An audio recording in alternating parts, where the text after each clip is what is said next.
전국에 계신 공무원 수험생 여러분 반갑습니다. 적중여신, 문풀여신, 회원국어의 고현입니다. 드디어 2023년 국가직 9급 시험이 끝났습니다.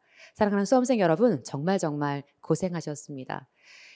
일단 우리가 시험장에 가서 제한된 시간 내에 시험을 잘 치르고 OMR을 잘 제출하셨다면 해야 할 중요한 일은 성공한 셈. 다만 결과는 하늘에 맡기되 또 우리 다음 시험을 준비하고 계시는 분들이라면 또 우리 국가직을 새로운 마음으로 준비하고 계시는 분들이라면 지금 이 시간이 정말 의미 있고 소중한 시간이 되리라 확신합니다. 여러분과 이 2023년 국가직 시행된 4월 8일 9급 시험 이야기를 차근차근 나눠볼까 하는데요. 수험생 여러분 실제 시험장에서 체감, 난도는 어떻게 느끼셨는지 궁금합니다. 네, 시험 끝나고 이제 여러 가지 이야기를 들려주셨는데 아주 높지 않았어요. 아주 높지 않은 난도 중 정도에 해당하는 시험이었기 때문에 한 문제 한 문제 5점이 정말 무겁다라고 얘기할 수 있을 것 같습니다. 그렇다면 영역별 어떻게 출제되는지 같이 한번 확인해 볼게요.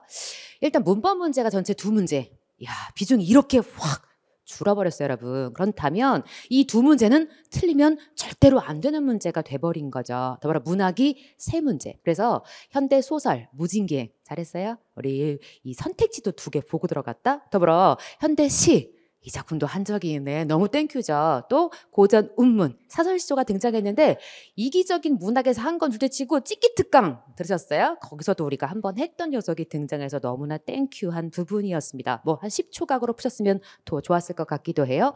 어휘 한자가 전체 세 문제가 출제가 됐는데 한자어 문제도 있고 한자 성어 문제도 있고 또 하나는 이제 관용구 문제가 출제가 되었죠. 그래서 여러분들이 고르게 푸실 수 있게 뭐 나름 이렇게 여러 가지 범위에서 시험을 출제했다고 생각이 됩니다.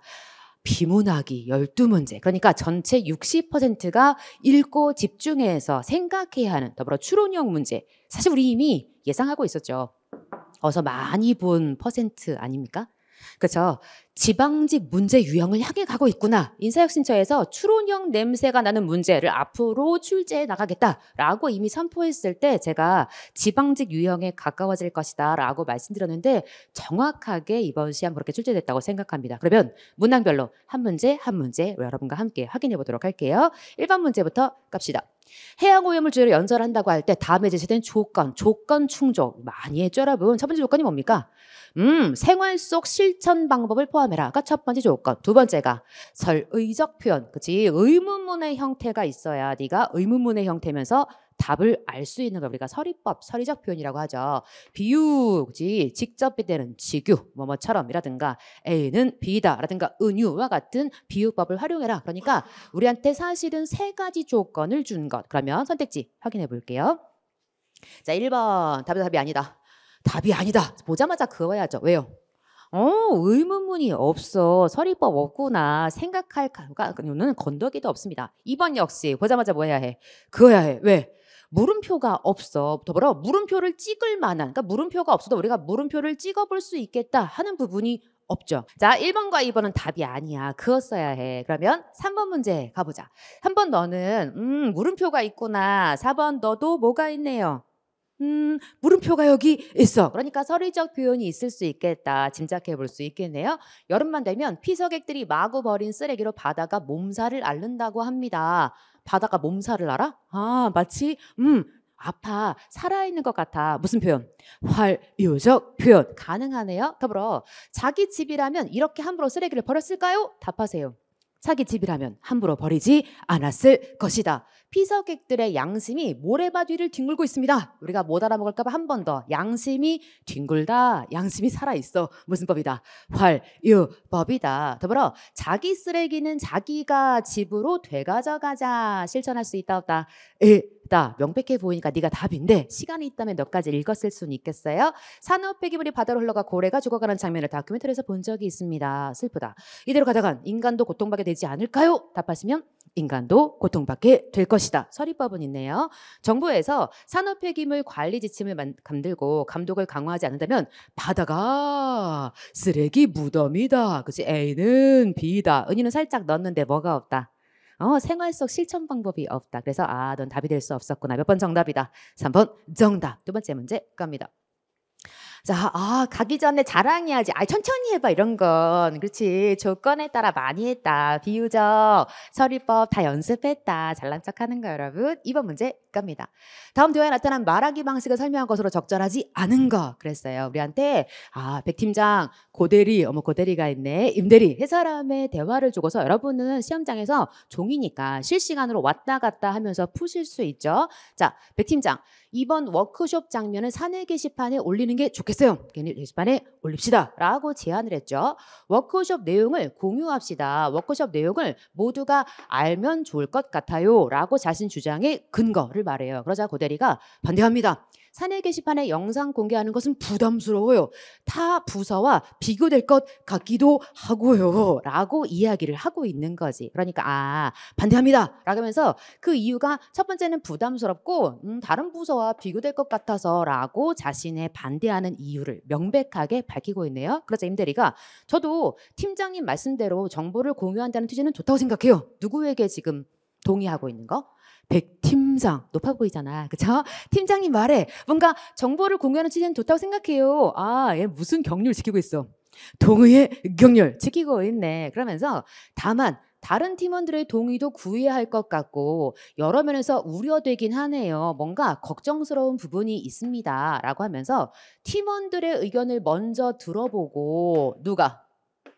우리가 잘된 것만 시범적으로 한두 개 올리는 것이 어떨까요? 그러니까 사실은 팀원들의 의견을 들어본다라는 얘기도 있고 지금 우리가 이렇게 하면 어떨까요? 라고 말하고 있는 사람들에 대한 생각도 묻고 있는 거지. 다만 한두 개 올립시다 이렇게 안 하고 한두 개 올리는 것이 어떨까요? 사실은 말하고 싶은 건 올립시다 라는 제안이거나 명령에 가까운 내용인데 근데 너를 지금 어떨까요? 라고 의문문으로 돌려 말한 거죠. 직접이다 간접이다. 간접이라고 얘기할 수 있겠네요. 선택지 가봅시다. 자, 임대리 마지막 대화 참여자의 의견을 묻는 의문문을 사용하여 그러니까 우리 학생들이 이 부분에서 살짝 많이 헷갈리신 것 같더라고요. 뒷부분에서 분명히 우리 이렇게 하면 어떨까요? 물론 그 앞부분에 팀원들의 의견을 들어보고 라고 해서 팀원에 대한 얘기도 했는데 지금 대화를 참여하고 있는 세 사람의 의견을 묻는 의문문을 사용했지. 명백하고요. 자신의 의견을 어떻게 얘기했어? 간접적으로 라고 말해볼 수가 있죠. 임대리는 발언 초반에 백 팀장의 발언 취지에 공감. 둘 다 임대리 얘기잖아. 마지막에 동의 격려까지 지키고 있으면서 일단 맞장구를 쳐주고 나서 백 팀장 체면을 세웠다고 말해줄 수 있다 없다? 있다. 그치 우리가 지금 임대리가 좋은 생각이에요. 다만 이렇게 하면 어떨까요? 라고 말한 것은 체면을 세워줬다 라고 얘기해 볼 수 있죠. 고대리는 백 팀장의 제안에 대해 반대입니다. 왜? 뭔가 이야기를 뭐라고 했냐면 부담스럽다. 뭔가 비교될 것 같다. 라고 명시적으로 밝히면서 백 팀장 입장을 교절했다. 라고 말할 수 있다 없다? 있다. 1번 백 팀장은 팀원들에 대한 유대감. 그러니까 여러분이 유대감이라는 낱말을 모르는 거 아니야? 유대감이 뭐예요?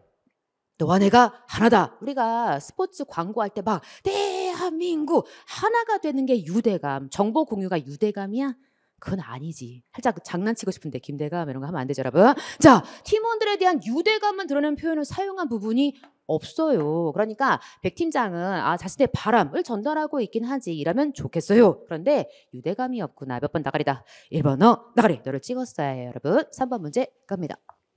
자, 너도 많이 했죠. 자랑질을 하고 있어요, 여러분. 진짜 많이 했습니다. 우리 말하기는 제가 얘기했죠. 화법과 작문에서 반드시 한 문제가 나올 것이다.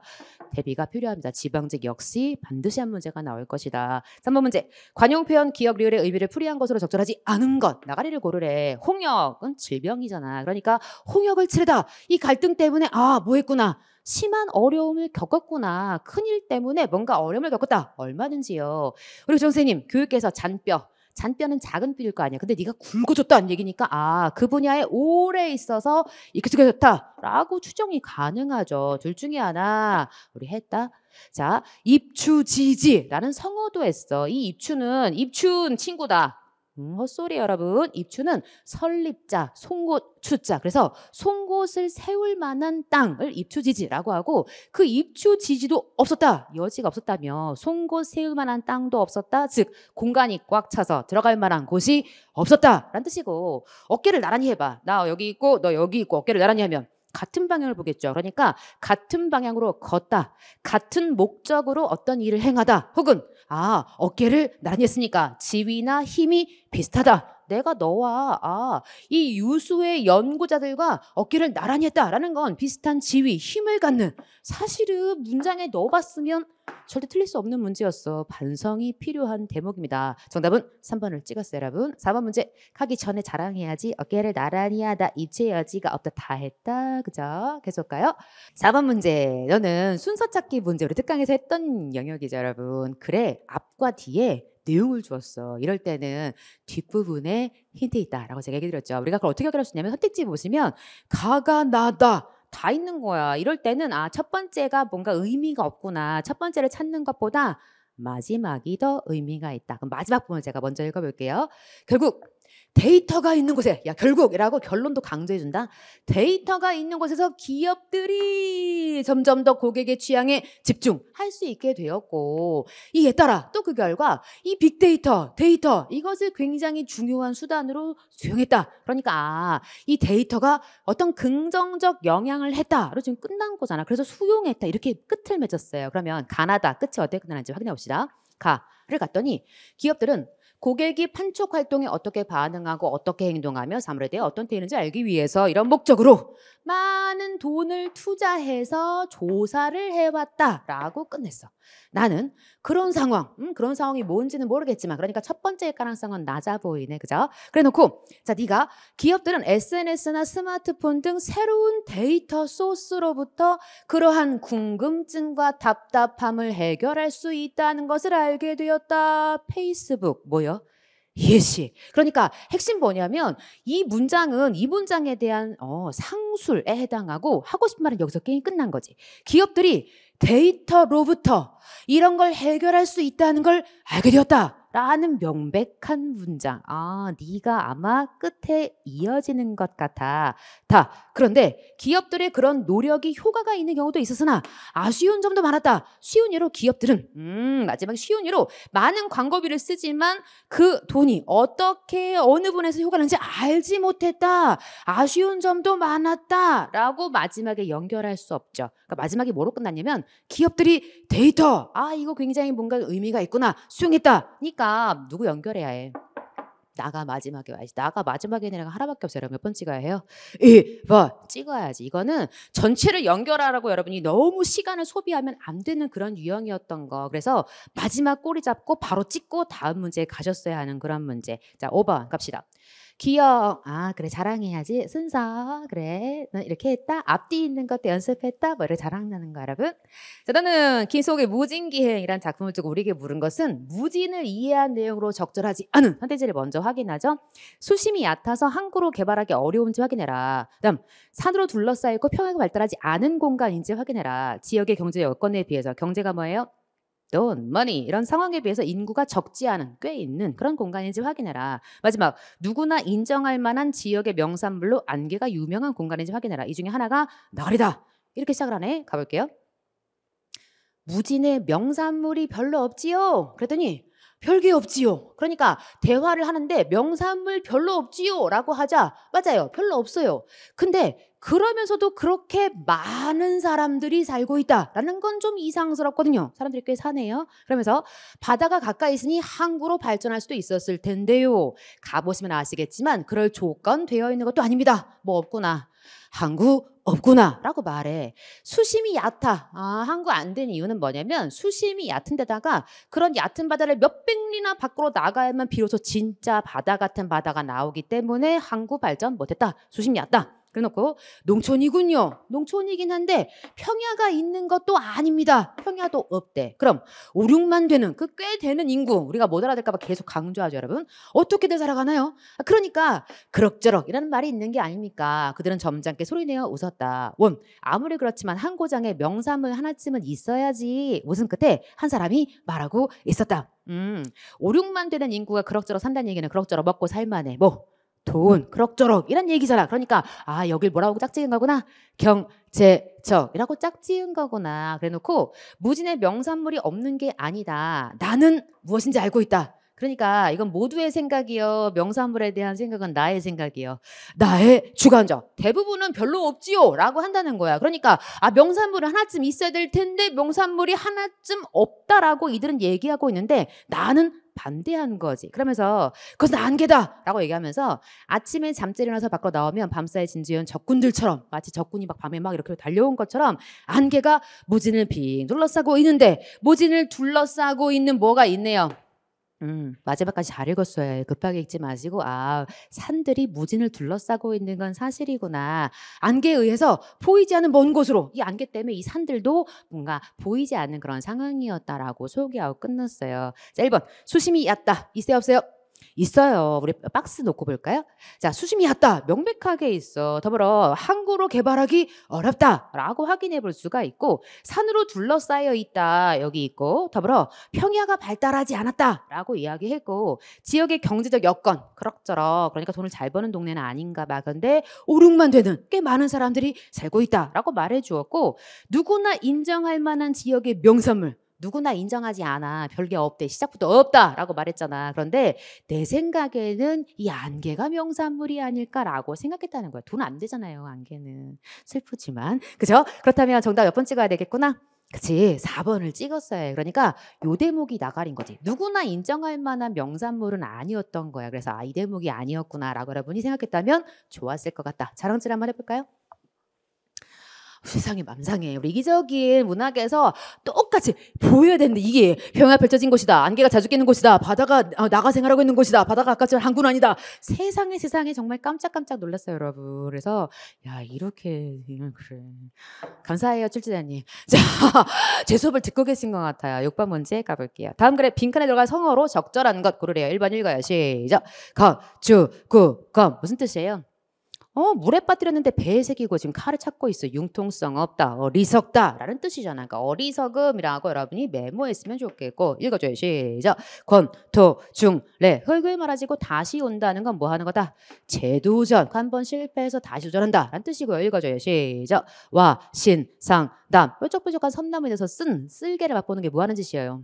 원수를 갚기 위해 있지 않겠어. 그러니까 원수를 갚기 위해서 노력하다. 넓은 범주로 그냥 노력이라고 이야기해도 괜찮죠, 여러분. 마지막 읽어요. 시작. 침, 소, 봉, 대. 바늘처럼 작은 걸 몽둥이다 라고 뻥을 치고 있구나. 그러니까 뻥, 과장 뭐 이런 얘기 아니겠어요? 너는 다 읽어도 물론 좋겠지만 앞뒤만 읽어야죠. 그렇죠? 밑줄은 포인트가 뭐예요? 앞, 뒤. 그 사람이 별것 아닌 사실을 뭐 하거나 뻥치거나 그치 과장하거나 특수한 경험 나만 겪은 스페셜한 경험인데 모두가 그런 겁니다 라고 일반화한대. 그러니까 너하고 반대 너하고 반대 그러니까 별것 아닌 걸 별것인 것처럼 이라고 우리한테 여기서 힌트 준 거지. 그럼 몇 번 찍어야겠구나? 4번. 또 찍어야겠지. 읽어야 여러분. 도금 안 줄 수 있다 그랬죠. 대비하셔야 합니다. 한 문제가 얼마나 무거워. 틀리면 절대 안 되는 파트가 한자 성어라고 생각해요. 7번 문제 갑시다. 자, 7번은 너무 반가웠죠 여러분. 선실 줬어요. 그래놓고 잘난 척하고 가래. 잘난 좀 더 하다 오자. 못 봤네. 어떻게 잘난 척해야 해? 권토중래 각지구검 그리고 침수봉대 다 했다. 뭐 이런 거 자랑했어요 여러분. 계속 가보죠. 물론 이제 문제에서도 많은데 이제 이기적인 시리즈에 이제 간과하고 있는 중이에요, 여러분. 다음 글을 감상한 내용으로 가장 적절한 것 골라라 라고 사실을 줬어요. 너는 동일 구절을 반복하여 있어요, 없어요? 시작부터 있네요. 어이 못 오던가 무사밀로 못 오던가 무슨 뜻이에요? 어이 못 오는가 무슨 일로 못 오는가 그러니까 동일 고정을 반복해서 너에 대한 섭섭함이라고 말할 수 있다 없다? 있다. 너 못 오는구나. 너 무슨 일로 못 오니? 그러니까 너무 섭섭하다라고 얘기해 볼 수 있고 네가 여기 없다라는 걸 알 수가 있죠. 그래놓고 날짜 수를 대조하여 헤어진 기간이 길다. 있냐? 더불어 동일한 어휘를 연쇄적으로 나열하여 연쇄적이 뭐예요? 꼬리에 꼬리를 물어야죠. 원숭이 엉덩이는 빨개, 빨가면 사과, 사과는 맛있어가 있는지를 확인해야 하고 중요한 건 감정의 기복이 뭐예요? 업 앤 다운, 좋았다가 나빴다가 뭐 이런 게 있는지를 우리한테 묻고 있고 네 번째, 단계적으로 공간을 축소해서 너를 만날 수 있다라는 희망에 대해서 뭔가 이야기하고 있는지 확인해라. 읽어봅시다.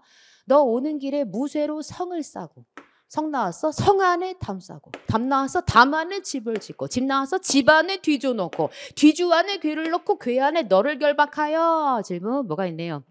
연쇄, 명백하게 연쇄가 있죠. 그러니까 동일 어휘를 연쇄로 나열했다라고 얘기해 볼 수가 있고, 그래놓고 자, 이 결박하여 넣고 쌍배목 외골쇠에 용거묵 자물쇠로, 그러니까 이 쇠에다가 이 쇠로, 그러니까 자물쇠 종류 두 가지, 낯설어 보이는 사물을 나열해 놓은 거죠. 이걸로 수기수기 잠갔더냐 아래 아로 읽으랬죠. 수기수기 무슨 뜻일 것 같아? 시험 문제는 별로 별겠지만 깊이 잠갔더냐? 너 어이글이 아니오던가? 처음부터 끝까지 너 왜 안 와? 너 이 무쇠로 성 싸고 성 안에 담 싸고 담 안에 집 짓고 집 안에 뒤주 놓고 그 안에 괴를 놓고 너를 결박해서 자물쇠 그래서 깊이 잠가서 그래서 안 오는 거야. 장소에 뭐 있군요.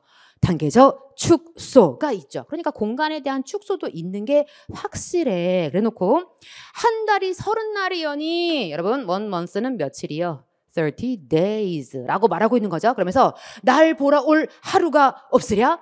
야, 한 달이 30일인데 그중에 날 보러 올 하루가 없더냐? 처음부터 끝까지 뭐해? 섭섭해. 그러니까 감정의 기복이라고 말할 수가 없고 날짜 수를 대조해서 헤어진 기간이 길다. 뭔 헛소리며 너를 만날 수 있다는 희망이 있다 없다? 없다. 명백하다. 몇 번 찍어야 한다. 1번 찍어야 하고 여러분이 알고서 정말 이제 카페에 댓글 올라온 것이 정말 반가운 게 5초 만에 풀었어요. 막 이런 댓글 정말 기뻐요. 저도 정말 짜릿짜릿 할 것 같거든요. 똑같이 나왔어. 한번 볼까요, 여러분? 자, 잘난 척을 한번 해봅시다. 이 작품 우리가 찍기 특강에서도 했었고 이기정이 문학에서도 했어. 여러 번 했어. 너무 감사한 문제입니다. 출제자님 감사합니다. 자, 8번 문제. 가만화에 들어갈 말로 가장 적절한, 자, 넌 절대로 틀려도 안 되는 문제라고 생각해요, 여러분. 제가 오늘 절대로 틀리면 안 되는 문제라고 자꾸 얘기하니까 아마 시험 치르신 분들은 마음이 많이 상하실 수 있는데 다음 시험을 대비하시는 분들은 스스로를 정말 냉철하고 이성적으로 판단하시면서 내가 이런 부분이 문제구나 확인해야 하고 또 우리가 지방직에 있어서 이 부분들에 대한 해결이 되지 않으면 저는 굉장히 문제가 될 거라고 생각해요. 그래서 여러분들이 제가 드리는 말이 좀 아프다 할지라도 여러분 스스로를 정확하게 직시하는 말들로 삼으시면 좋겠습니다. 가와나에 들어갈 말, 가는 뭐라고 했냐면 블라블라블라블라 그래놓고 우리가 이 가를 사실 밑줄이니까 다 읽을 필요가 없죠. 여러분 뭐 확인하면 돼요? 단락이 바뀌고 있잖아. 그러니까 왜 단락을 나눴을까를 생각해야 하고 두 번째 단락에 밑줄이 있고 세 번째 단락에 밑줄이 있으니까 뭔가 어떤 근거가 있겠죠. 그래놓고 친절하게 작은 따옴표로 뭐라 그래? 발음 능력과 필기 능력. 그래서 발음 능력이 필요한데 필기 능력이 필요하다. 두 가지 능력에 대한 얘기구나라고 여러분이 감을 잡고 제대로 읽을 필요 없지. 왜? 우리는 앞뒤만 필요하잖아. 이렇게 발음 능력을 습득하면 음성기관의 움직임은 자동화돼요. 음성기관의 어느 부분을 언제 어떻게 움직일지를 화자가 거의 의식하지 않는데 의식하면 뭐라 그래? 무의식. 그치? 우리가 모어에 없는 외국어 음성을 발음하기 어려운 이유. 모어에 없는 외국어 음성을 발음하기 어려운 이유는 자, 우리는 모어에 대해서는 뭐처럼 반응하지만 무의식으로 반응하지만 뭐가 아닌 다른 음성에 대해서는 무의식적이지 않기 때문에 라고 이야기를 해줘야겠죠. 선택지 한번 가봅시다. 자, 1번과 4번 두 가지를 비교하면 되겠네. 음성기관의 움직임이 모어의 음성에 맞게 자동화돼요. 자, 자동화 동그라미 하셨어야죠. 자동화가 무슨 뜻이에요, 여러분? 무의식. 그렇지. 모어에 대해서는 자동화되어 있는데 모어에 대해서는 낯선 음성에 대해서는 뭐 하지 않아? 자동화되지 않아. 그러니까 자동화되어 있지 않다. 그러니까 뭐라고 해야 해? 무의식적으로 발음하도록 훈련되어 있지 않아 라고 말해줘야지. 그러니까 우리가 모어의 음성에 맞게 음성기관이 자동화됐다는 얘기는 반대로 낯선 것에 대해서는 자동화되어 있지 않다. 자동화되어 있지 않다 라고 말을 했어야지. 그러니까 2번과 4번은 자연스럽게 답이 아닌 게 되구나. 그럼 두 번째 가봅시다. 넌 더 땡큐였죠. 자, 너는 자 빈칸으로 바로 가볼까요? 나달라게 자 뭐라고 돼 있냐면 너는 음성기관을 움직이는 것에 비해 상당히 의식적이다. 상당히 의식적이다. 의식적이란 말이 나왔어 이번에. 그래놓고 그렇지만 띠리디리디리디리디리디다. 여러분 그렇지만 뭐죠? 자, 그러니까 이게 뭐야 해?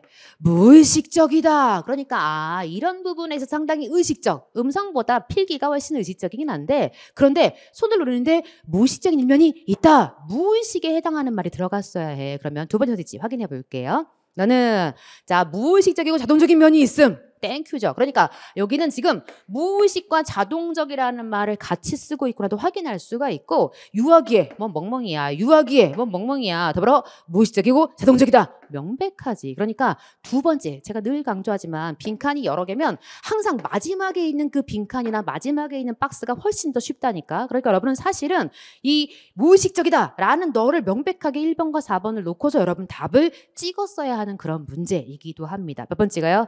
1번 찍어줘야겠죠? 자, 자랑질 한번 해볼게요. 자, 어떤 녀석이 있었냐면 빈칸 문제, 우리 이런 추론 문제, 난도 높은 문제도 했고 난도 중인 문제, 난도 하인 문제 다 연습했죠. 또 라스트 지방지 모의고사 여러분을 초대합니다. 제가 시험에 나올 문제 먼저 보여드릴게요. 자, 기억 리을부터 한글 맞춤법에 맞게 쓰인 것만 골라라. 그 귀한 몇 번 문제. 너는 하가 들어있는 용언 출신. 공식을 아셔야죠. 무, 정, 하, 다. 하가 들어있는 용언 출신은 하 앞말의 받침이 울림소리. 즉 네가 울림소리라면 뭐하고 뭐? 모음, 아야, 어여, 우유, 우유, 의. 즉 받침이 없거나 자음이라면 미, 남, 이, 레. 미남이 미음, 니은, 이응, 콧소리 비음이거나 리을, 유음이면 뭐 한다? 뒤에 자음과 축약해서 무정타라고 쓸 거지. 그러니까 명백하게 지키고 있네. 선발 어디서 왔을까? 하도록에서 왔겠지. 네가 선발하다라는 용언인데 하가 있고 도록이라는 어미로 활용을 한 상태고 리을이니까 뭐 해야 해요? 축약, 선발, 도록. 그러니까 얘네 두 개가 나가리가 확실하거나 섭하다라는 용언을 섭섭하지라고 활용했어. 하 앞에 뭔 소리가 아니야. 울림소리가 아니야. 그러니까 네가 울림소리라면 뒤에 자음과 축약을 하겠지만 울림소리가 아닌 뭐 할 거게? 하를 버려. 그러니까 솔직히 말하면 이 앞에 골든 마지사 정도가 오면 하를 날린다. 뭐 이렇게 보셔도 관계는 없겠죠. 너는 섭섭지가 되어야 하고 섭섭전타, 섭섭전케 축약할 수 있겠죠. 생각하건대 기억 이 받침이니까 생각컨대가 아니라 생각 건다이가 됐었어야겠지. 정답은 자 이런 거 잘 찍어야죠. 맞게 쓰인 거 그랬으니까 기억과 디귿을 찍었어야 해요.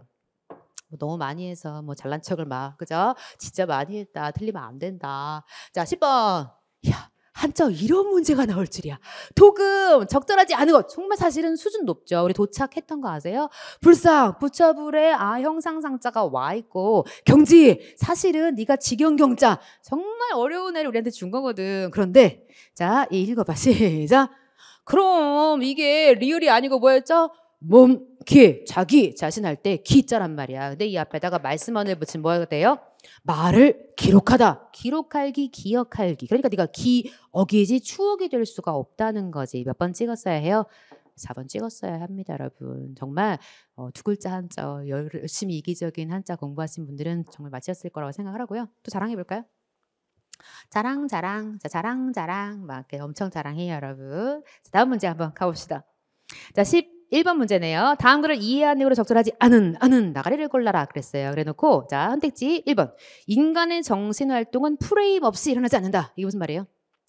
항상 프레임이 있다. 그러니까 항상이란 말을 좀 쓰고 있는 거죠. 프레임은 인간의 세상을 바라볼 때 어떠한 편향성, 얄짝 기울어져 있는 뭔가 살짝 무언가의 비튼 눈으로 어떤 똑바로 바라보는 것이 아니라 기울어져 있는 눈으로 뭔가 바라보게 한다. 더불어 인간의 지각과 사고를 확장하는 과정에서 프레임이 극복해야 할 대상. 프레임 버려. 프레임을 극복하라는 게 무슨 뜻이에요? 두려움을 극복해라. 무슨 뜻이에요? 두려움을 버려. 그러니까 프레임을 버려. 이런 내용이 있는지를 확인하라는 뜻이야. 더불어 프레임은 인간의 정신활동에 영향을 미치는 어떤 맥락이나 평가 기준. 그러니까 프레임이라는 게 이런 어떤 맥락, 이런 평가 기준인지를 확인해라. 이 중에 하나가 나가리래. 가볼게요. 사람의 지각과 생각은 땡큐. 항상 always 어떤 맥락, 어떤 관점, 어떤 평가 기준 가정하 반드시 이게 들어가 있다는 거야. 그러니까 제가 누군가를 볼 때 어떤 생각을 할 때 항상 어떤 맥락, 어떤 관점, 자기만의 기준, 자기만의 가정 있다는 거죠. 근데 이걸 뭐라고 불렀어? 프레임. 그러니까 항상 뭐가 있는 거네. 프레임을 가지고 생각하는 거네. 지각과 생각은 인간의 모든 정신활동, 모든 하나도 빼놓지 않고 항상 이거 모든 이래. 그래놓고 따라서 우리의 모든 정신활동은 진공 상태 아니래. 그러니까 우리는 똑바로 못 보는 거예요. 정확하게 못 보는 거죠. 이게 아니라 어떤 맥락이나 가정 하에서 뭐 하에서 프레임 하에서 한마디로 우리가 프레임이라는 안경을 쓰고 그게 뭔 말이에요? 삐뚤어져 있죠. 내 마음대로 편향된 시각이 이미 들어있대. 이걸 의미한다. 간혹 어떤 사람은 이런 말을 한다는 거야. 나는 어떤 프레임 지배도 받지 않고 있고 세상을 있는 그대로 객관적으로 보고 있어 라고 말하면 이것은 거짓말이래. 사실이 아니다. 아무리 읽어도 뭐 없네. 프레임 버려. 프레임 극복해. 이건 없잖아. 명백하게 인간의 정신활동은 프레임 없이 항상 프레임이 있다. 2번. 프레임은 인간이 세상을 바라볼 때 편향성. 항상 우리가 이런 치우친 프레임 안에서 본다며. 더불어 프레임은 인간의 정신활동에 영향을 미치는 맥락, 평가. 그대로 워딩 줬잖아. 이런 거 틀리면 안 되죠, 여러분. 3번이 명백하구나. 12번 문제 가기 전에 자랑 한번 또 하고 갈게요, 여러분. 자, 계속 가보자. 다음 글을 이해하느라 가장 적절한 거 정말 재밌는 문제였죠, 여러분. 너는 단락이 2개. 항상 단락 표시하시고 이렇게 얘기를 했어요. 전 세계를 대표하는 항공기인 보잉과 에어버스의 차이점에 대해서 말하겠대. 자, 보잉을 제가 약간 핑크로 한번 해보고 에어버스를 화이트로 한번 해볼게요, 여러분. 자, 중요한 차이점 뭐냐면 자동 조종 시스템의 활용 정도에 있대. 그러니까 얘네 둘이 다르대. 뭐가 달라? 자동 조종 시스템을 활용하는 정도. 그러니까 얘도 이게 있고 이 시스템이 있고 얘도 있는데 그런데 활용하는 정도가 다르대. 그래놓고 보잉부터 소개합니다. 보잉의 경우 조종사가 대개 항공기를 조종관으로 직접 통제한대. 조종사가 되게 중요한가 봐. 조종관은 비행기의 날개와 물리적으로 연결돼 있어서 어떤 상황에도 조종사가 조작한 대로 반응한다 라고 하면서 조종사가 뭔가 이 시스템의 우두머리다 라고 말을 해줬어. 그런데 이와 다르게 에어버스는 자, 너는 어떠냐? 조종관 대신 사이드 스틱을 설치해서 컴퓨터가 조종사의 행동을 제한하거나 조종에 개입할 수 있게 설계되었다. 핵심어가 뭐예요? 컴퓨터요. 그러니까 보잉에서는 조종사가 뭔가 이 활용, 이 자동조종 시스템의 우두머리 격이라면 이 에어버스에는 컴퓨터가 그 역할을 한다고 차이를 설명해 준 거. 못 알아들었을까 봐 보잉에서는 조종사가 항공기를 통제할 수 있는 전권을 가지지만 한 번 더 말해주죠. 에어버스에서는 컴퓨터가 조종사의 조작을 감시하고 제한한다 라고 명백하게. 그러니까 한마디로 말하면 첫 단락은 보잉은 조종사 갑이다 이 시스템에. 더불어 에어버스는 컴퓨터가 이 시스템의 갑이다 라고 말해준 거지. 그래 놓고 보잉과 에어버스 이러한 차이는 자, 왜 생겼느냐? 그 이유를 밝혀. 기계를 다루는 인간관을 바라보는 관점. 그러니까 이 인간을 어떻게 보느냐에 뭔가 차이가 있다는 거죠. 그래 놓고 보잉사를 창립한 윌리엄 보잉. 이름에 보잉이 있었구나. 이 사람은 비행기를 통제하는 거는 언제나 조종사. 이거 우리 확인했죠? 이유가 뭐냐? 시스템은 불안정해. 네가 시스템이 불안정하기 때문에 그렇기 때문에 컴퓨터가 조종사의 판단보다 우선시될 수가 없다. 조종사가 더 위다 라고 생각했다는 거야. 근데 반면 이번에 에어버스 얘기가 나오네요. 이 에어버스는 아버지라고 불리는 사람이 에어버스가 아니었어. 베테유였어. 이 사람 뭐라고 말했냐면 인간은 실수할 수 있는 존재 라고 전제를 한다는 거야. 즉 베테요는 이런 자신의 신념을 토대로 에어버스를 설계함으로써 조종사의 모든 조작을 컴퓨터가 모니터링하고 제한하게 만든 것이다 라고 밝혔구나. 그러면 우리 문제 한번 가봅시다. 자, 4번부터 볼까요? 보잉의 조종사는 자동 조종 시스템을 사용하지 않는다. X. 활용 정도의 차를 했지 사용하지 않는다. 완벽히 거짓말이에요, 여러분. 3번. 에어버스의 조종사는 항공기 운항에서 자동 조종 시스템을 통제하고 조작한다. X. 그렇죠? 누구 얘기야 이거는? 보잉 얘기잖아. 그러면 1번하고 2번 중에 답이 있다는 얘기고 그럼 2번. 베테유. 에어버스 사람이죠. 인간이 실수할 수 있는 존재라고 본 거 맞아요? 클리어? 맞아요. 다만 윌리엄 보잉은 실수 안 한다라고 봤다. 이 글에서 알 수가 없죠. 이 글에서 이런 얘기는 언급이 안 됐어. 그러면 1번. 보잉은 시스템이 불안전하기 때문에 누가? 조종사가 갑이고 에어버스는 인간이 실수할 수 있기 때문에 누가? 컴퓨터가 갑이다 라고 말한 거 아니야. 몇 번 정답이다? 1번 정답. 살짝 추론 연습했어야 합니다. 그러니까 정확하게 그러니까 내용을 이해를 묻고 있지만 엄밀하게 따지면 이렇게 전개되고 있구나의 이 추론의 논지를 따르고 있는 문제이기도 하죠. 정답 1번 찍었어요. 잘난 척 나오겠죠, 여러분. 또 확인하시고. 13번은 아예 내놓고 우리한테 추론이라고 물었어. 다음 그래서 추론의 내용을 가장 적절한 것이라고 물었죠. 공포의 상태와 불안의 상태. 이번 우리 국가지 시험 문제의 독해 문제 가장 특징 중에 하나가 여러분들이 2개를 놓고서 이 차이점을 빠른 시간 안에 얼마나 간파할 것인가 이런 내용이 굉장히 많이 들어있습니다. 이 문제 역시 2개의 차이점을 언급하고 있네요. 자, 공포의 상태 역시 핑크로 표시해 볼게요. 불안의 상태 너는 하얀색으로 표시해 볼게요. 이 2개를 구분하는 건 어렵다. 비슷하다는 거야, 이 둘은. 그래놓고 왜 어렵냐? 두 감정을 함께 느낄 수도 있고 공포와 불안이 같이 있을 수도 있고 아니면 한 감정이 다른 감정, 얘가 얘를 이렇게 유발할 때가 많기 때문에 구분이 쉽지 않다. 예시도 줬어. 가령 무시무시한 전염병을 봤어. 그래서 공포에 빠진 사람은 자신도 언젠간 그 병에 걸릴지 모른다라는 불안 상태에 빠지게 된다는 거야. 그래놓고 결론.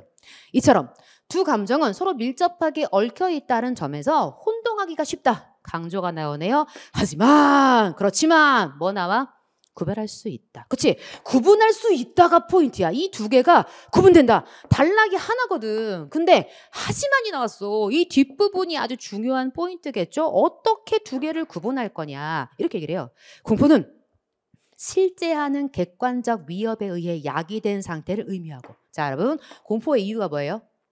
실제하는 객관적 위협. 아주 유식한 말로 말해줘요. 팩트요. 그러니까 공포는 팩트가 있어요. 실제하는 진짜 존재하는 거야. 진짜 누가 봐도 주관이 아니죠. 누가 봐도 저게 뭐가 있어 라는 객관적인 위협에 의해서 일어난 상태가 공포야. 근데 불안은 뭐냐? 현재 발생하지 않았으며 미래에 일어날지 모르는 불명확한 위협에 의해 야기된. 그러니까 얘는 뭔 거야? 있을 수도 있고 없을 수도 있는 뭐가 아닌 거야. 팩트가 아닌 거야. 그러니까 넌 팩트가 아닌 거구나. 그러면서 공포와 불안의 감정은 둘 다 자아와 관련이 있다. 공통적인 건 자아와 관련 갑자기 뜬금없이 이런 말을 해. 그러면서 여기서도 차이가 있대. 두 개 어떻게 차이가 있나? 공포를 느끼는 것은 진짜 땡큐 하지 않아? 이 공포라는 건 나 자신이 위험한 상황에 놓여 있다는 뭐예요? 사실을 아는 거. 우리 아까 팩트라고 설명했잖아. 그러니까 사실을 알면 공포야. 팩트는 공포야. 그런데 이 불안이라는 거, 이 불안의 경험은 나 자신이 위해를 입을지도 몰라. 너는 뭐래? 걱정이래. 그러니까 이 불안이란 녀석은 걱정이구나 라고 받아준 거야. 그러니까 공포는 팩트. 그런데 불안은 걱정 때문에 생겨나는 것이다 라고 이야기를 한 거네. 정리해보면 공포는 사실, 불안은 걱정, 뭐 이런 말을 주었다. 선택지 놓고 확인해 볼게요, 여러분. 자신이 처한 위험한 상황을 정확히 인식이 뭐예요? 안 거잖아. 그러면 이건 정확히 인식했다는 건 팩트를 기반으로 하고 있겠죠. 그러면 공포감이 더야, 불안감이 더야? 공포감이 더. 팩트는 너잖아. 그러니까 공포감이 더 했겠지. 전기, 가스 사고가 날까봐 뭐 해요? 두려워. 이건 뭐 하는 거야? 걱정하는 거잖아. 이 사람 뭐한 상태에 있는 거? 불안한 상태. 명백하죠. 시험에 불합격할 수 있다. 이게 뭐예요? 명백한. 여러분이 하는 걱정이잖아. 이거는 뭐에 빠져 있는 거야? 불안감에 빠져 있는 거지. 더불어 과거에 큰 교통사고를 경험했어. 이건 뭐예요, 여러분? 공포지. 당연히 그러니까 이건 사실이니까 공포감이 크다라고 말할 수 있죠. 내가 경험한 사실. 그때의 공포를 잊을 수가 없어 라고 얘기할 수 있죠. 물론 시간이 지나면서 뭐 좀 약간 낮아질 수도 있겠지만 그러나 불안감도 뭐 하겠어? 높겠지. 그러니까 이 두 개가 영향을 주고받는 경우라고 얘기를 해야겠죠. 몇 번 정답이다. 2번 정답. 너를 찍어야 하는 녀석. 14번 문제 갑시다. 중간에 잘난 척도 한번 할게요, 여러분. 자, 다음 글의 내용과 부합하지 않은, 일치하지 않는 것 골라라 라고 얘기했어요. 그러면 일치가 3개구나. 읽을게요, 여러분. 선택지 확인합시다. 자, 1번 과학혁명 이전 시기에 천동설이 정설로 받아들여졌는지. 2번 프톨레마이오스 주전원은 지동설을 지지하려고 만든 개념인지. 이렇게 맞죠, 여러분? 천동설, 지동설 정시 차리고 확인해야 돼요. 천동설과 지동설 두 개는 구분된다. 진짜 많이 봤다. 이번 시험지에서 중요한 말을 했죠. 구분되다. 무슨 뜻이에요? 다르다고. 어떤 면에서 달라? 우주의 중심을 너는 뭘로 봤니? 너는 뭐로 봤니에 따라 다르다라고 말하고 있는 거고. 4번 행성의 공전에 대한 프톨레마이오스의 설명은 이 사람의 설명이 코페르니쿠스 설명보다 복잡했다. 그러면 얘는 뭐 한 거네? 단순. 그러니까 프톨레마이오스의 설명이 복잡했는지 아니면 코페르니쿠스의 설명이 복잡했는지 우리가 한번 따져봐야겠네. 가봅시다. 과학혁명 이전에 나오네요. 아리스토텔레스 철학은 로마 가톨릭 교회의 정통 교리와 결합되어 있었기 때문에 뭔가 종교와 결합했기 때문에 오랜 동안 지배적인 영향을 발휘했다는 거지. 그래놓고 천문 분야 또한 예외가 아니었다. 즉 천문 분야에도 아리스토텔레스가 정확하게 뭔가 이 교회와 결합해서 영향을 미쳤다. 아리스토텔레스의 세계관을 따라 우주의 중심은 지구. 우주의 중심을 지구라고 봤네. 모든 천체가 원운동을 하면서 지구 주위를 공전한다라는 천동설. 그러니까 우주의 우주의 중심은 지구고 모든 천체가 원운동을 하면서 지구 주위를 공전한다라는 천동설이 정설로 자리 잡고 있었대. 프톨레마이오스라는 사람이 등장해서 천체들의 공전 궤도를 관찰하던 도중 행성들이 뭔가 주기적으로 종전의 운동과 반대로 움직인다라는 이상한 관찰 결과를 얻었으면 이게 좀 아닌가 고려했어야 하는데, 근데 그는 이를 행성의 역행 운동을 허용하지 않는 천동설, 그러니까 천동설에 뭔가 맞춰서 얘를 설명하려고 노력을 했대. 그래서 지구를 중심으로 공전하는 원 궤도에 중심을 두고 있는 원, 즉 주전원을 따라 공전 궤도를 그리면서 행성들이 운동한다라고 주장을 했다는 거야. 그러니까 프톨레마이오스는 뭘 지지한 사람이야? 천동설 지지한 사람. 여기 꿰어 맞추려고 했던 이야기구나라고 확인될 수가 있죠. 그런데 과학과 아리스토텔레스가 지금 완전히 두 개가 짬뽕되어 있던 시기가 과학혁명 이전이라면 결별 일어나고 있었대. 우리가 알고 있는 과정에 일어난 가장 중요한 사건 뭐가 있구나. 코페르니쿠스가 등장하네요. 행성들의 운동 이론에 관한 책을 발간했대. 이때 코페르니쿠스는 천체의 중심에 지구 아니다. 태양이 중심이다. 중심에 차이가 있네요. 그러면서 태양을 놓고 지구가 이 태양의 주위를 공전한다라고 주장했다는 거야. 태양을 우주의 중심을 둔 코페르니쿠스의 지동설은 행성들의 운동에 대해 프톨레마이오스보다 수학적으로 단순. 질문, 프톨레마이오스는 뭐 했구나? 복잡했구나. 누가 단순했구나. 코페르니쿠스는 단순했다라고 설명을 하네요. 이대로 놔두고. 자, 4번. 행성의 공전에 대한 프톨레마이오스의 설명은 코페르니쿠스의 설명보다 수학적으로 뭐 했구나. 복잡했다라고 우리가 이 대목에서 확인해 볼 수가 있고요. 더불어. 자, 근데 제가 볼까? 1번. 과학혁명 이전 시기에 천동설 성설을 받아들였다라고 말할 수 있다 없다? 있다. 1단락에서 아주 명백하고요. 더불어 2번. 프톨레마이오스의 주전원은 누구를 지지했다? 천동설. 명백하게 너를 지지하지 않았으며 천동설과 지동설은 중심을 어디에 둘 것이냐. 천동설은 어디에 뒀어요? 지구다. 지동설은 태양이다 라고 두고 있죠. 정답은 2번을 찍었어요. 15번 가자. 밑줄 친 단어가 표준어인 것과 자랑하라고? 네. 자랑할게요. 표준어 규정에 맞게 쓰인 것 너무너무 감사한 문제였죠, 여러분. 자, 염소에 뭐 붙여요? 숫, 염소, 양염쥐, 숫양, 숫염소, 숫쥐 쓰셔야죠. 너는 거센 소리가 나왔어. 뭐 필요 없다. 필요 없다. 그치? 아지랑이에요. 아지랭이에요. 리랑. 제가 노래 부르 춤도 춰드렸죠, 여러분. 아지랑이 의뢰 으러이. 4번을 찍었어야 해요. 너무 많이 해서 자랑할 게 너무 많아서 뭘 가져올까 고민했던 문제이기도 합니다. 계속 가보죠, 여러분. 자, 17번. 기억 리을을 문맥에 맞게 수정하는 방안으로 적절한 거. 그러니까 3개는 수정이 틀렸고 하나만 수정이 돼야 된다. 그러니까 이 중에 하나만 네가 정말 고쳐야 할 내용이구나 라는 뜻인 거죠, 여러분. 난독을 해결하려면 정독을 해야 한다. 여기서 말하는 이 정독이 뭐냐? 뜻을 새겨가며 자세히 읽음이란 뜻이래. 즉 정교한 독서라는 뜻으로 한자로는 무슨 정자인지 아세요? 정밀할 정, 쌀미자가 붙어있죠. 그러니까 이 푸른 빛이 나올 것 같은 어떤 하얀색까지. 왜 하얀색이 약간 푸르스름할 때 있잖아요. 그러니까 이 쌀을 벗겨서 이 푸르스름한 빛이 나올 때까지 하는 게 정밀할 정자. 쌀미자에 푸른 정자가 붙어있거든. 이게 정밀할 정. 그런데 이 정밀할 정자의 정독은 바른 독서를 의미하는 바를 정자 정독 하고는 소리는 같지만, 그죠? 정독 소리는 같지만 뭐해? 의미가 다르다. 고칠 이유가 없죠. 그래놓고 무엇이 정교한 것일까? 우리한테 지금 뭐라고 하냐면 지금 바른 독서 얘기를 이어가는 게 아니라 정교한 독서를 이어가는데, 그래놓고 이 정교한 것일까? 모든 단어의 눈을 마주치면 제대로 인식하는 것이 정교한 것이다. 이와 같은 정독의 결과. 맞아, 틀려? 맞아. 그러니까 지금 정교한 독서를 이어가고 있는 거구나. 생기는 어무 실력이 독해력이다 라고 하면서 문해력이 발달하면 결국 독서 속도가 빨라져서 빨리 읽기는 속독이 가능해지는데 빨리 읽기는 정독을 문제로 할 때 빛을 발한다. 계속해서 네가 자세히 읽어야, 우리가 자세히 읽는 연습이 되어야 빨리 읽는 속독도 가능해진대. 짧은 시간에 같은 책을 제대로 여러 번 읽을 수 있기 때문이다. 그래서 문해력의 증가는 정교하고 빠르게, 그러니까 정교하고 빠르게. 그러니까 너는 뭐가 와야 해? 정밀할 정자로 바꿔줘야겠지. 그래서 네가 바를 정자가 아니었구나. 시험장이라면 찍고 가셔도 되는데 우리 끝까지 한번 볼게요.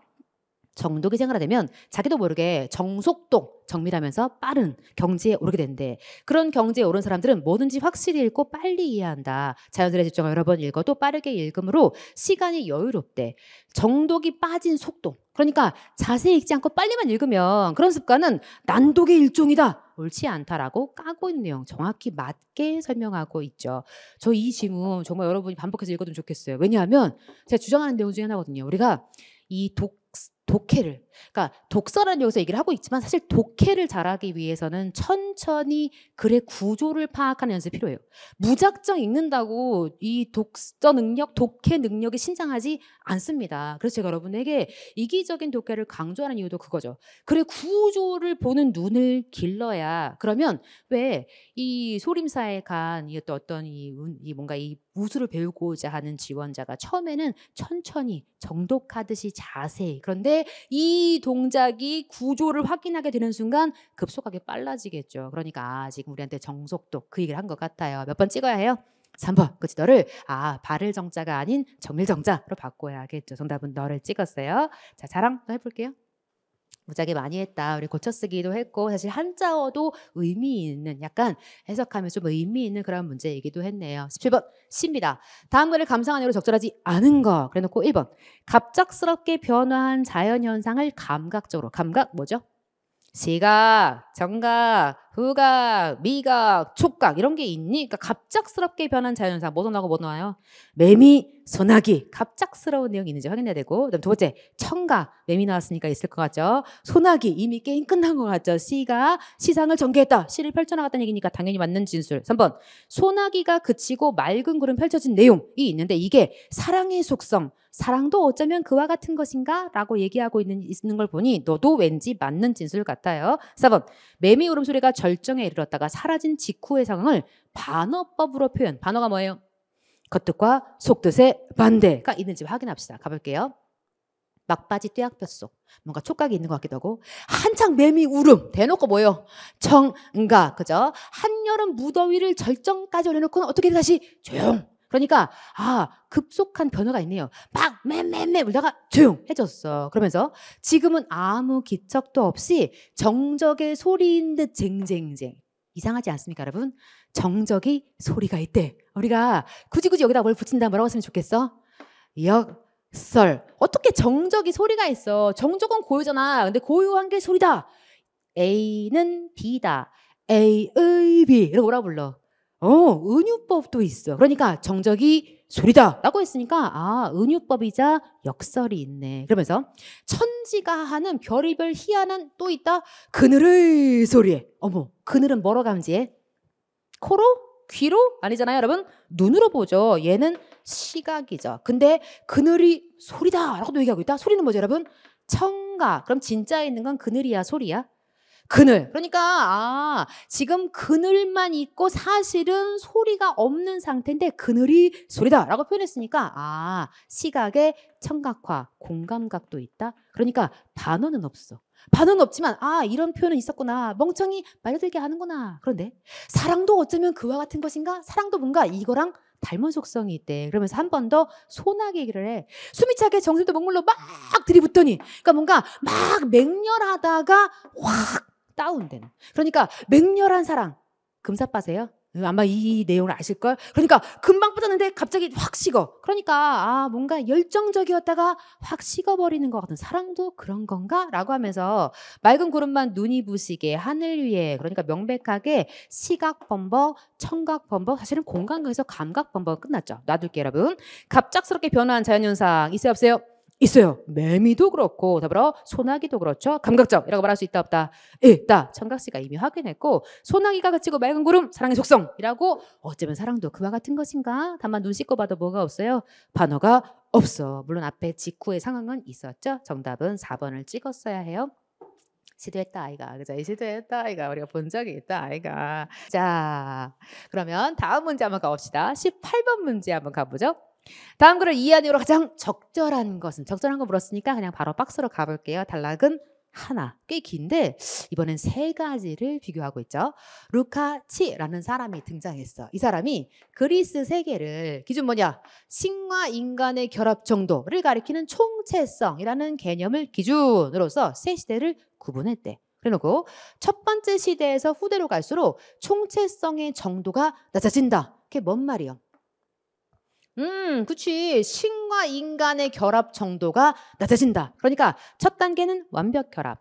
두 번째 단계는 약간 멀어지고 마지막에 완벽히 결벽을 한 뭔가 이런 단계를 준 건가 생각해 볼 수가 있죠. 첫째, 총체성이 완전히 구현되어 있는 서사시의 시대이다. 호메로스의 일리아드와 오디세이아가 나오네요. 여기서는 신과 인간의 세계가 하나로 얽혀. 그러니까 이 결합이 완벽히 하나다라고 소개를 했어. 인간들이 그리스와 트로이 두 패로 나눠 전쟁을 벌일 때 신들도 인간의 모습을 하고 두 패로 나눠 전쟁에 참여했다. 그래놓고 둘째는 뭐냐? 비극의 시대다. 소포클레스나 에우리피데스 어려운 말들이다. 이 비극에서는 총체성이 흔들려서 이런 비극인데 이게 비극에는 신과 인간의 세계가 분리되기 시작하네요. 하지만 두 세계가 완전히 분리되진 않고 신탁 이게 뭐냐? 연결된 거래. 그래놓고 비극에서 신은 인간에게 직접 개입하지 않고 신탁을 통해서 자신의 뜻을 그저 전달하는 존재로만 바뀐대. 셋째, 플라토로 대표되는 철학의 시대인데 이 시대는 이미 계몽된 세계여서 여기 계몽이란 말이 여기 들어있네요. 계몽된 세계여서 신탁 같은 것은 신뢰할 수 없게 연결고리가 없어. 신과 인간의 세계가 완전히 분리됨으로써 신의 세계는 인격적 성격을 상실해서 이데아라는 추상성의 세계로 바뀐대. 그래서 신의 세계는 완벽히 추상성의 세계, 인간의 세계는 그 사이 연결 통로가 없는 절대로 분리된. 그래서 신의 세계와 인간의 세계가 완벽히 분리되었다라고 말했다. 이대로 놓고 여러분은 종이니까 바로 비교하실 수 있죠. 계몽사상은 서사시대에서 철학의 시대로 전환을 이끌었다. 그러니까 아주 두루뭉술이죠. 뭐에서 뭐로 간 건 맞아. 서사시의 시대에서 철학의 시대로 전환되고 있는 건 맞죠. 근데 누구 때문은 아니야. 계몽사상 때문은 아니야. 그렇지? 그러니까 이상한 말을 우리가 봄직한 낱말을 두루뭉술 엮어놓은 거예요. 2번. 플라톤의 이데아는 신탁이 사라진. 까지는 맞아요? 틀려요? 맞아요. 플라톤의 이데아는 신탁 같은 건 사라진 건 맞지. 근데 어디가 에러야? 비극의 세계. 그치? 비극의 세계가 아니잖아. 그죠? 3번. 루카치는 각기 다른 기준. 거짓말이죠. 뭔 똑같아? 기준은 똑같아. 다만 정도의 차이가 밀착이냐, 약간 분리냐, 완벽히 분리냐이니까 너는 다른 기준 X. 그러면 4번. 에우리피데스의 비극. 오디세이아에서는 핵심 뭐냐? 오디세이아의 동그라미하에 오디세이아가 에우리피데스보다 결합 정도가 높다. 자, 찾아야 돼. 에우리피데스 여기 있고 오디세이아 여기 있어. 누가 결합 정도가 높아요? 얘가 더 단단한 결합, 밀착이 아니야. 그러니까 오디세이아가 정도가 높다. 몇 번 정답이구나. 4번 정답이지. 아주 재밌는 문제였어요. 여러분 19번 가자. 18번도 사실은 추론의 성격이 좀 들어있고요. 19번 역시 여러분 우리 앞서 봤던 비교 대조하는 이런 문제에 해당이 되죠. 그래서 두 가지를 또 우리한테 이야기합니다. 자, 일치하지 않는, 그러니까 세 가지는 도움될 것 같으니까 읽어보도록 할게요. 몽유자가 나오는구나. 몽유자가 꿈속 인물들의 모임에 직접 참여냐 참여하지 않냐에 따라 몽유의 어떤 유형이 나뉘는지. 17세기보다 나중 시기에 몽유록에서는 몽유자가 현실을 비판하는지를 확인해라. 3번. 몽유자가 모임의 구경꾼 역할을 하는 몽유록은 통속적이고 허구적인 성격이 강한지 확인해라. 4번. 몽유자가 꿈속 인물들과 함께 현실을 비판하는 몽유록은 참여자형에 해당하는지 확인해라. 두 가지. 참여냐 아니면 네가 비판이야. 뭐 이런 얘기가 있나? 한번 가봅시다 여러분. 몽유록은 꿈에서 놀다 온 기록이다라는 뜻으로 어떤 인물이 꿈에서 과거 역사적 인물을 만나 특정 사건에 대해 견해를 듣고 현실로 돌아온다라는 특징이 있대. 이때 꿈을 꾼 인물인 몽유자의 역할에 따라 몽유록을 참여자형과 방관자형으로 구별할 수가 있대. 그래놓고 참여자형에 제가 한번 핑크로 해볼게요. 참여자형에서는 몽유자가 꿈에서 만난 인물들의 모임에 초대를 받고 토론과 시연에 직접 참여해서 참여자형이구나. 그러니까 꿈속의 이야기에서 자기가 어떤 모임에 들어가는 거죠. 그래놓고 자 방관자형은 어떠냐? 방관자는 흰색으로 한번 표시해 볼게요. 방관자형에서는 몽유자가 모임을 엿보기만 해. 방관이네. 그치? 엿볼 뿐 직접 참여하지 않는데. 자, 16, 17세기에 창작되었던 몽유록에서는 참여자가 많대. 그러니까 16, 17세기에는 참여자가 많고 이 참여자형에서는 몽유자와 꿈속 인물이 동질적인 이념을 공유하고 현실의 고통스러운 문제에 대해 의견을 나누며 뭐해? 비판적. 그러니까 참여하니까 비판적 목소리를 낼 수가 있구나. 그러니까 참여자형의 경우는 뭔가 비판적 목소리를 냈고 그런데 이건 16, 17세기. 그런데 이 뒤에 등장한 17세기 이후에 창작된 방관자형은 어떠냐. 이 몽유자가 꿈속 인물들과 함께 비판하는 것 아니라 방관만 하니까 그 비판하는 게 아니라 구경꾼의 위치에 서 있다. 이 시기에 몽유록이 통속적이고 허구적인 성격. 그러니까 방관형은 네가 구경하기 때문에 약간 통속적이고 허구적이다. 뭐 이런 얘기를 우리한테 해준 거 아니야. 이대로 놓고 여러분과 함께 선택지를 볼게요. 1번. 몽유자가 꿈속 인물들의 모임에 직접 참여냐? 방관이냐에 따라 유형을 나눈다. 맞는 진술이죠. 자, 2번. 17세기보다 나중 시기의 몽유록. 17세기는 이쪽이잖아. 그죠? 이후는 우리가 살짝 여기서 정확하게 언급하지는 않았지만 이 몽유록에서 몽유자가 현실을 비판하는 OX. X. 명백하죠, 여러분. 네가 X구나. 더불어 몽유자가 구경꾼 역할 하면 통속 허구. 몽유자가 꿈속 인물들과 현실을 비판하면 너는 참여라고 명백한 포인트를 대조해서 찾아라라고 물었던 문제. 정답은 2번을 찍었어요. 자, 이제 마지막 문제로 달려가 봅니다. 역시 많이 했다. 자, 다음 글을 이해하도록 적절한 거 그래놓고 역시 끝까지 2개 얘기를 하나 2개 비교대조했어요. 디지털 트윈. 자, 선택지 볼게요. 디지털 트윈, 디지털 트윈, 디지털 트윈, 디지털 트윈. 그러니까 적절한 걸 묻고 있는데 디지털 트윈이 메인인 것은 확실해. 그러면 한번 읽어봅시다. 디지털 트윈이 뭐냐? 이 녀석은 현실 세계와 똑같은 그래서 트윈, 쌍둥이 같은 그런 느낌이구나. 가상의 세계이다. 최근 주목받고 있는 메타버스. 그러니까 이 메타버스에 대해 최근 주목받고 있다라고 하면서 너랑 다른 개념으로 등장시킨 거죠. 개념은 유사하지만 활용 목적의 측면에서 2개가 다르다. 그러니까 뭐가 다르냐면 이 2개는 목적이 다르대. 그래놓고 메타버스는 목적이 뭐냐? 가상세계와 현실세계가 융합된 플랫폼으로 이용자들에게 새로운 경제, 사회, 문화적 경험을 제공하는 데 목적을 두는 반면 뭐하다? 다르다. 즉 앞에서 보고 온 디지털 트윈의 목적은 뭐냐? 현실세계에 존재하는 사물, 공간, 환경, 공정 등을 컴퓨터상의 디지털 데이터 모델로 표현해요. 똑같이 복제하고 실시간으로 서로 반응할 수 있도록 하는 게 너의 목적. 명백하게 목적의 차이가 있대. 그래놓고 그래서 그 결과 디지털 트윈의 이용자는 가상세계에서 한번 시뮬레이션을 해봐. 그래서 미래 상황을 예측할 수 있게 되고 디지털 트윈에 대한 수요가 증가. 사람들이 이걸 계속 좋아하게 됐나 보지. 관련 시장도 확대. 그러니까 뭔가 마켓이 넓어졌다. 이런 얘기는 있네요. 그러므로 국내외의 글로벌 기업들은 여러 산업 분야에서 디지털 트윈을 도입하고 있다. 산업 분야에 도입하고 있다. 이 얘기도 있네. 더불어 사전에 위험 요소를 제거하고 수익 모델의 효율성. 디지털 트윈이 뭐가 좋구나? 안전해. 그치? 위험 요소를 제거했으니까 안전하고 또 뭐가 좋아?